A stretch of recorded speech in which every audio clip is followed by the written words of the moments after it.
বাংলাদেশে বিমান ঘাঁটিতে হামলার জের বাংলাদেশের সেনা প্রধানের সতর্ক বার্তা, কোনো প্রকার বিশৃঙ্খলা বরদাস্ত করা হবে না।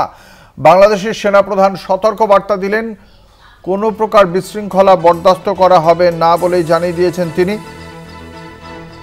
সেনাপ্রধান ওয়াকারুজ্জামান মঙ্গলবারই একথা জানিয়েছেন সেনাপ্রধান। বাংলাদেশের 3 বাহিনীর শীর্ষ কর্তাদের উপস্থিতিতেই তিনি দাবি করেছেন যে চলতি বছরের ডিসেম্বরের মধ্যেই নির্বাচন করতে হবে। দেশে নৈরাজ্য চলছে বলেও অভিমত ব্যক্ত করেছেন বাংলাদেশের সেনাপ্রধান। সমাজ বিরোধীরা পরিস্থিতির সুযোগ নিচ্ছে বলেও দাবি করেছেন তিনি।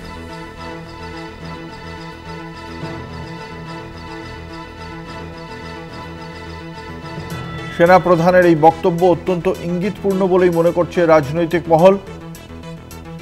এর আগে বাংলাদেশে সেনাবাহিনীর ক্ষমতা দখলের ইতিহাস রয়েছে, ফলে সেই জায়গা থেকে 3 বাহিনীর প্রধান ওয়াকারুজ্জামান তিনি যখন এই বক্তব্য রাখছেন তা অত্যন্ত তাৎপর্যপূর্ণ এবং ইঙ্গিতবাহী বলেই মনে করছে ওয়াকিবহাল রাজনৈতিক মহল। বাংলাদেশের বিমান ঘাঁটিতে হামলার পরেই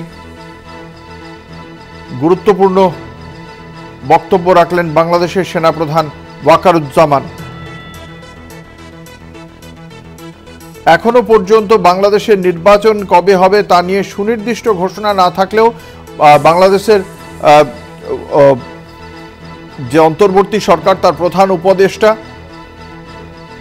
এর আগে তিনি তার পক্ষ থেকে জানানো হয়েছিল যে চলতি বছরের ডিসেম্বর বা পরের বছর মার্চে বাংলাদেশের নির্বাচন হতে পারে।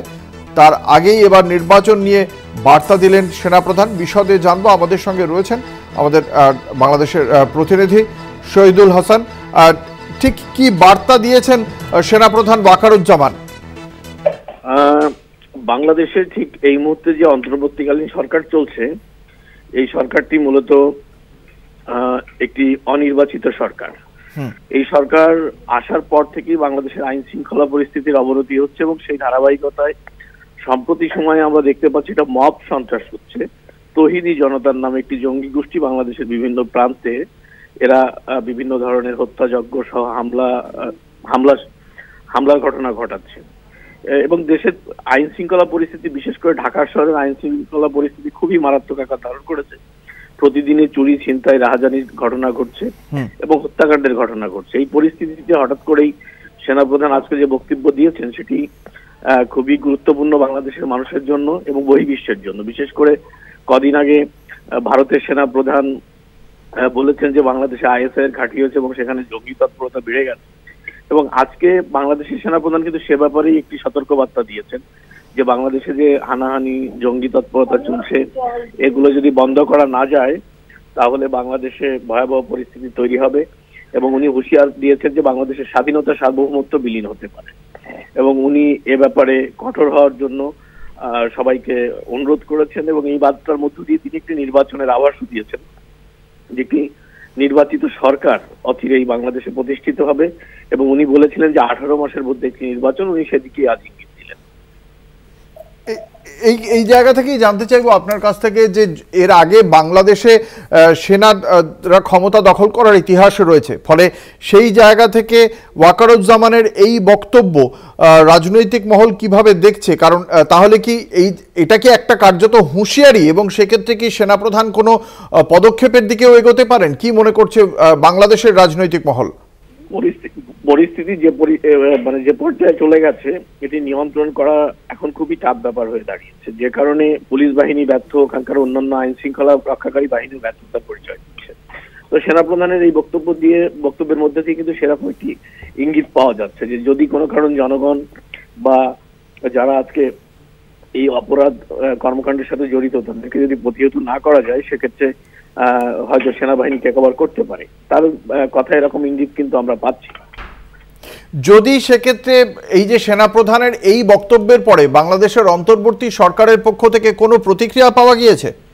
না, এখন পর্যন্ত সরকারের পক্ষ থেকে কোনো প্রতিক্রিয়া নেই, কারণ এটি তো আসলে সামরিক বাহিনী প্রধান হিসাবে উনি যেহেতু এখন অপারেশনে আছে বাংলাদেশ সেনাবাহিনী, তুমি জানো যে বাংলাদেশে এই মুহূর্তে ম্যাজিস্ট্রেসি পাওয়ার নিয়ে সেনাবাহিনী আইন শৃঙ্খলা রক্ষাকারী বাহিনীর ভূমিকায়ও আছে।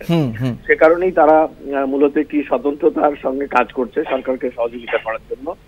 এক্ষেত্রে সেনাপ্রধান এর আগেও এরকম বক্তব্য দিয়েছেন, পাবলিক বা রাজনৈতিক বক্তব্য দিয়েছেন, নির্বাচনকালীন বক্তব্য দিয়েছেন। সেসব নিয়ে আমরা নানা বিতর্কের কথাও শুনেছি যে সেনাপ্রধান সেটা পারেন কিনা। কিন্তু দেশের এই পরিস্থিতি দাঁড়িয়ে 5 আগস্ট যে শেখ হাসিনা সরকারের উৎখাত হয়েছে তার পিছনে কিন্তু সেনাবাহিনীর একটি বড় ভূমিকা, বা সেনাবাহিনীর ওই সময় একটি আলোচিত ভূমিকা ছিল যে তারা বলেছিল যে আমরা এই দায়িত্ব গ্রহণ করলাম।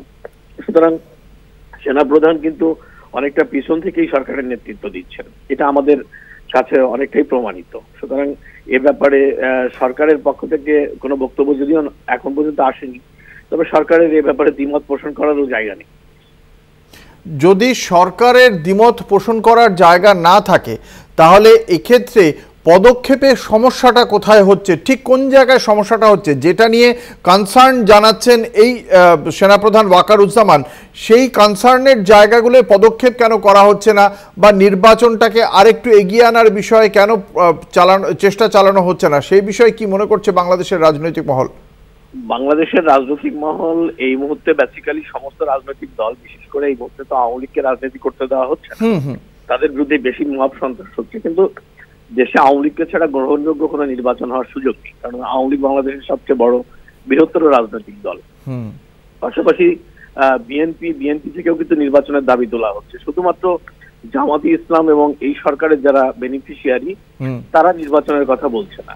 তো সেনাপ্রধান কিন্তু সেদিকেই ধাবিত হচ্ছে এবং নির্বাচন দ্রুততম সময় এবং দেশের এই আইন শৃঙ্খলা পরিস্থিতি নিয়ন্ত্রণটা জনগণের এখন সবচেয়ে বড় দাবি হয়ে উঠেছে। এবং এটা রাজনৈতিক মহলও বিশ্বাস করে বা সাধারণ মানুষেরও বিশ্বাস যে দেশে পলিটিক্যাল গভর্নমেন্ট না এলে দেশের শান্তি শৃঙ্খলা রক্ষা করা সম্ভব না।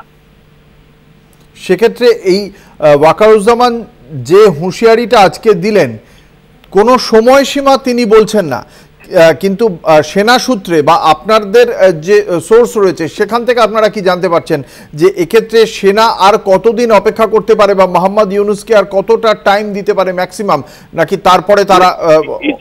এটিতে একটি প্রকাশ্যে সরকারের জন্য হুমকি হলো যে দেশের উনি একজন সেনাপ্রধান বললেন, উনি বাংলাদেশ সেনাবাহিনীর সংখ্যা পর্যন্ত উল্লেখ করে দিয়েছেন যে এই অল্প সংখ্যক সেনা দিয়ে দেশের অভ্যন্তরীণ নিরাপত্তা দেওয়া সম্ভব নয়। হ্যাঁ, সুতরাং এ ব্যাপারে উনি যে উদ্বেগের কথা জানিয়েছেন এবং ওনার পরিকল্পনার কথা জানিয়েছেন যে উনি স্বল্প সময়ের মধ্যে নির্বাচন দিতে চান, তো সেক্ষেত্রে এই সরকার যদি আইন শৃঙ্খলা পরিস্থিতি নিয়ন্ত্রণ করতে ব্যর্থ হয় তাহলে উনি দ্রুততম সময়েই কোনো সিদ্ধান্ত নেবেন, এমনটাই আমার কাছে মনে হয়েছে। সেটার জন্য কোনো পার্টিকুলার টাইম লিমিট আছে কি?